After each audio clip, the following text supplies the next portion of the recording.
এই মাত্র ডাক্তার জাকির নায়েক এখানে এক বক্তৃতা রেখেছেন। এখানে যত লোক তার এই বক্তৃতা শোনার জন্য এসেছেন তাদের সবার জন্য আমি আল্লাহর কাছে প্রার্থনা করি যেন তাদের সকলের পরিবার পরিজন যেন সুখী থাকে। ঈশ্বর এখানে আছেন কেবলমাত্র ভালো কিছু করার জন্য, আর জাকির হোসেনও এখানে কেবলমাত্র ভালো কিছু করার জন্যই আছেন। আচ্ছা, আমি এখন, আমার নাম নারায়ণ ভেঙ্কটাশ আয়ার, দাঁড়াইতে থাকি। আমি একজন হিন্দু, কিন্তু আমি কোরআনকে মানি, বাইবেলকে মানি, গীতাকে মানি। আমি সবাইকে সমান মনে করি, কিন্তু আমি ডাক্তার সাহেবকে এটা জিজ্ঞেস করতে চাচ্ছি যে শেখ, সৈয়দ, মোল্লা, পাঠান নাম কেন রেখেছে? ব্রাহ্মণ, ক্ষত্রিয়, চন্ডাল, শূদ্র নাম কেন রেখেছে? এটার উত্তর এখনই চাচ্ছি। ভাই প্রশ্ন করার আগে বললেন যে এখানে শত শত হাজার হাজার লাখ লাখ মানুষ এসেছেন আর কামনা করলেন সবার জন্য শান্তি।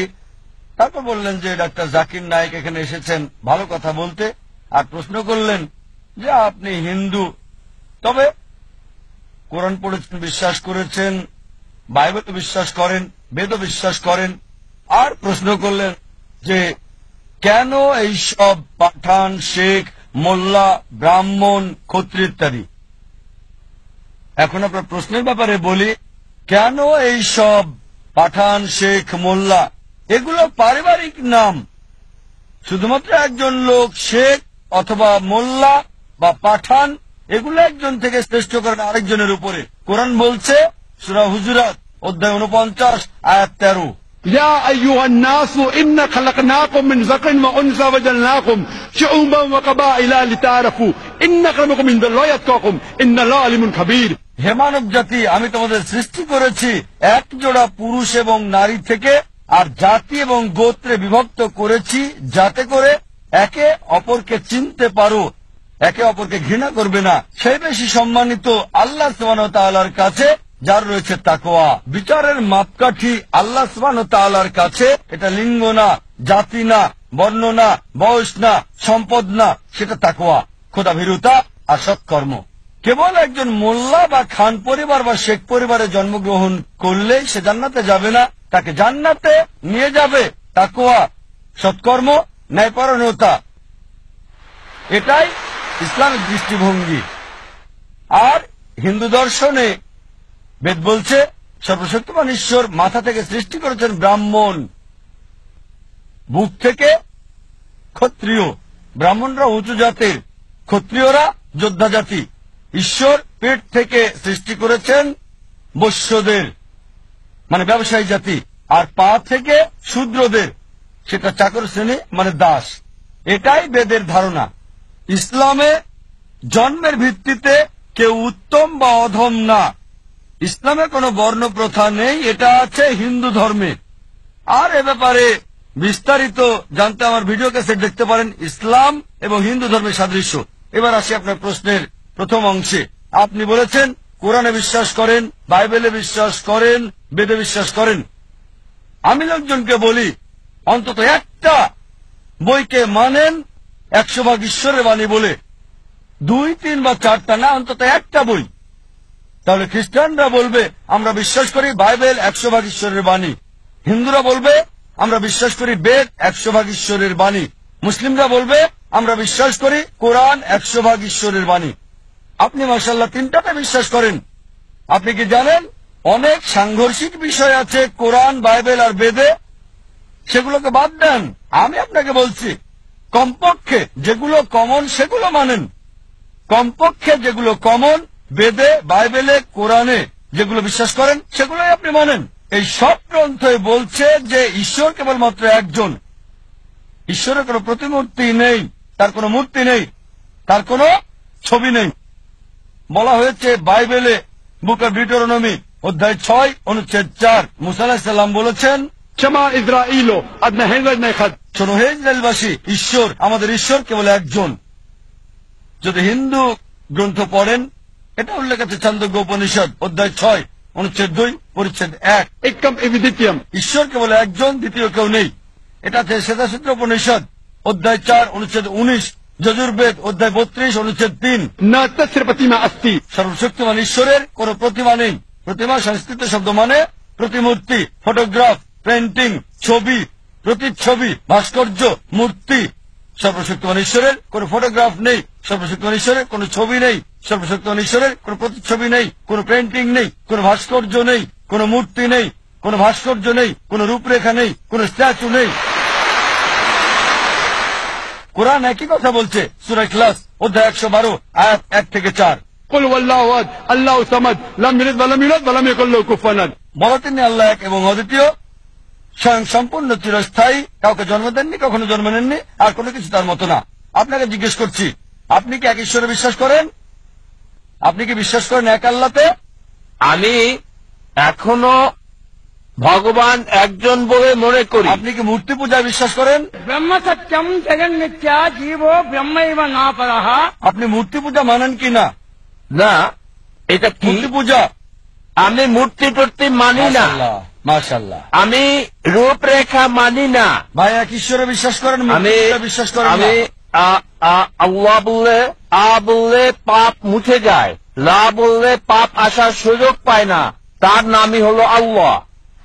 এটা আপনার দেওয়া সংজ্ঞা, পুরো সংজ্ঞা এটা না। রা বললে পাপ মুছে যায়, মা বললে পাপ আসার সুযোগ পায় না, তার নামই হলো রাম। রাম কোনো মানুষের নাম নয়, মানুষের আকার আকৃতি নয়, আকার আকৃতিওয়ালা কোনো কিছু ঈশ্বর নয়। ঈশ্বর শুধুমাত্র বিশ্বাস, আস্থা, এক সত্য। একটা উদাহরণ, দৃশ্যমান কোন ঈশ্বর কেবলমাত্র শান্তির কথা বলে। আপনি এক ধরনের ঈশ্বর, ডাক্তার জাকির হোসেন এক ধরনের ঈশ্বর, যার আহ্বানে এত লোক এসেছে। আপনি যা বললেন আপনার বেদে লেখা আছে, ঋগ্বেদ বুক নাম্বার 1 হিম নাম্বার 164 অনুচ্ছেদ 46। एकम सत विप्र बहुधा वेदांते। ঈশ্বর এক, সত্য এক, তবে জ্ঞানীরা তাকে ডাকেন বিভিন্ন নামে।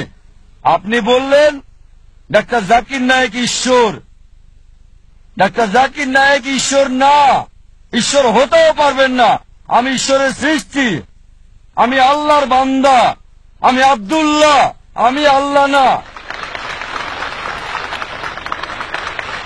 আপনি আমাকে আল্লাহ বললেন আর আমিও আল্লাহ হয়ে গেলাম। আপনার সাথে আমাকেও জাহান্নামের দিকে টানছেন। না, আমি আল্লাহ না, আমি আল্লাহর গোলাম, আমি আল্লাহর বান্দা। ওই তরিকায় কোনো মানুষই আল্লাহ হতে পারে না, ভগবান হতে পারে না, ঈশ্বর হতে পারে না। এই তরিকায় রাম একজন ভালো মানুষ ছিল। আবার আপনি বলছেন সে অবতারও ছিল। অবতার মানে মানে খোদা কর্তৃক প্রেরিত, কিন্তু খোদা না, খোদা প্রেরিত। আপনি আবার বলছেন, যদি বলেন যে রাম হচ্ছে অবতার, এবং ত্রা মানে সর্বশক্তিমান ঈশ্বর প্রেরিত, এটা বললে আমার কোনো আপত্তি নেই। যদি বলেন রাম আল্লাহর নবী, হতেও পারে আবার নাও হতে পারে, কারণ আমাদের নবীজি মুহাম্মদ সাল্লাল্লাহু আলাইহি ওয়াসাল্লাম বলেছেন 1,24,000 নবী এই পৃথিবীতে এসেছেন। কোরআনে শুধু 25 জনের নাম উল্লেখ করা আছে। রাম হতে পারে ঈশ্বরের নবী, হতে পারে আবার নাও হতে পারে, নিশ্চিত বলতে পারি না। তবে রাম যদি নবী হয়েও থাকে, কৃষ্ণ যদি নবী হয়েও থাকে, তাকে পাঠানো হয়েছিল শুধু সেই সময়ের সেই লোকদের জন্য। এখন সমগ্র মানব জাতি, হোক সে ইন্ডিয়ার, হোক সে আমেরিকার, হোক কানাডা, হোক ইউকে, হোক সৌদি আরবে, তাদের মানতে হবে সর্বশেষ এবং চূড়ান্ত নবী মুহাম্মদ সাল্লাল্লাহু আলাইহি সাল্লামকে। আমি বলছি না, এটা বলছে আপনার গ্রন্থ।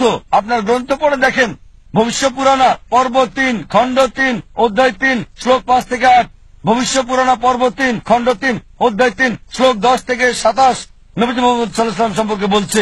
অথর্ববেদ বুক নাম্বার 20 হিম নাম্বার 127 অনুচ্ছেদ 1 থেকে 14, অথর্ববেদ বুক নাম্বার 20 হিম নাম্বার 21 অনুচ্ছেদ 6, অথর্ববেদ বুক নাম্বার 20 হিম নাম্বার 21 অনুচ্ছেদ 7, ঋগ্বেদ বুক নাম্বার 1 হিম নাম্বার 53 অনুচ্ছেদ 9 নবী মুহাম্মদ সাল্লাল্লাহু আলাইহি ওয়াসাল্লাম সম্পর্কে বলছে।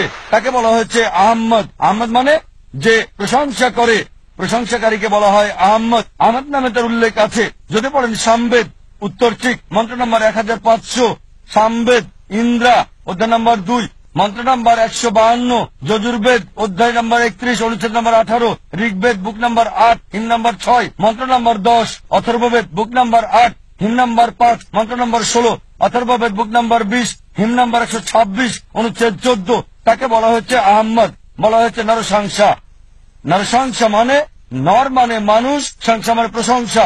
যে একজন প্রশংসাকারী, যদি আরবি করেন হবে মোহাম্মদ। তার কথা মোহাম্মদ নামে, নরসংসা নামে অনেক জায়গায় আছে। ঋগ্বেদ বুক নাম্বার 1, হিম নাম্বার 13, মন্ত্র নম্বর 3, ঋগ্বেদ বুক নাম্বার 1, হিম নাম্বার 18, মন্ত্র নম্বর 9, ঋগ্বেদ বুক নাম্বার 1, হিম নাম্বার 106, মন্ত্র নম্বর 4, ঋগ্বেদ বুক নাম্বার 1, হিম নাম্বার 142, মন্ত্র নম্বর 3, ঋগ্বেদ বুক নাম্বার 2, হিম নাম্বার 3, মন্ত্র নম্বর 2, ঋগ্বেদ বুক নাম্বার 5, হিম নাম্বার 5, মন্ত্র নম্বর 2, ঋগ্বেদ বুক নাম্বার 7, হিম নাম্বার 2, মন্ত্র নম্বর 2, যজুর্বেদ অধ্যায় 20, অনুচ্ছেদ 37, যজুর্বেদ অধ্যায় 20, অনুচ্ছেদ 57, যজুর্বেদ অধ্যায় 21, অনুচ্ছেদ 31, যজুর্বেদ অধ্যায় 21, অনুচ্ছেদ 55, যজুর্বেদ অধ্যায় 28, অনুচ্ছেদ 2, যজুর্বেদ অধ্যায় 28, অনুচ্ছেদ 19, যজুর্বেদ অধ্যায় 28, অনুচ্ছেদ 42। শুধু হিন্দু গ্রন্থ থেকেই এভাবে রেফারেন্স দিয়ে যেতে পারবো সর্বশেষ এবং চূড়ান্ত নবী মুহাম্মদ সাল্লাল্লাহু আলাইহি সাল্লাম সম্পর্কে। তার কথা কল্কি পুরাণায় বলা হয়েছে। কল্কি অবতার হিসেবে বলা হয়েছে তার মায়ের নাম হবে সুমতি মানে আমিনা, তার বাবার নাম হবে বিষ্ণু ইয়াস মানে আব্দুল্লাহ। তিনি জন্মগ্রহণ করবেন শান্তির স্থান সাম্বালায় মানে মক্কা। তার জন্ম হবে সাম্বালার শহরের প্রধানের পরিবারে মানে মক্কার প্রধানের ঘরে মানে কুরাইশদের প্রধান। তার 4 জন সঙ্গী থাকবে। খুলাফায়ে রাশিদিনদের কথা বলা হচ্ছে। আরো বলা যায়, যদি সত্যি আপনার গ্রন্থে বিশ্বাস করেন, আপনাকে বিশ্বাস করতে হবে সর্বশেষ এবং চূড়ান্ত নবী মুহাম্মদ সাল্লাল্লাহু আলাইহি সাল্লাম সম্পর্কে। আপনি কি নবী মুহাম্মদকে বিশ্বাস করেন? আপনি কি নবীজি মুহাম্মদকে মানেন? আমি মানি। কোন নবীকে মানেন? আমি পয়গম্বরকে মানি। মোহাম্মদ সাল্লাল্লাহু আলাইহি সাল্লামকে কি মানেন? পয়গম্বর মানি। পয়গম্বর এক ধরনের একজন ঈশ্বর। কেননা এক ধরনের ঈশ্বর না, বলতে হবে ঈশ্বরের বার্তাবাহক। হ্যাঁ হ্যাঁ, ঈশ্বর বললে তো সবই গেল। ঈশ্বর বললে সবই যাবে। ঈশ্বরের নবী বলতে হবে। আমি 2,63,00,000 বার রাম রাম রাম লিখেছি, কিন্তু এখনো পর্যন্ত রাম আমার কাছে আসেনি। কেন? ঠিক। ভাই বললেন যে তিনি লিখেছেন 20 মিলিয়ন বার রাম রাম রাম, কিন্তু রাম আসেনি এখনো তার কাছে। এজন্যই আমি আপনাকে বলছি, কেবল একজন স্রষ্টা আল্লাহ সুবহানাহু ওয়া তাআলাকে বিশ্বাস করেন এবং সকল নবী রাসূলগণকে বিশ্বাস করেন, অনুসরণ করেন, সর্বশেষ এবং চূড়ান্ত নবী মুহাম্মদ সাল্লাল্লাহু আলাইহি সাল্লামকে। আশা করি উত্তরটা পেয়েছেন।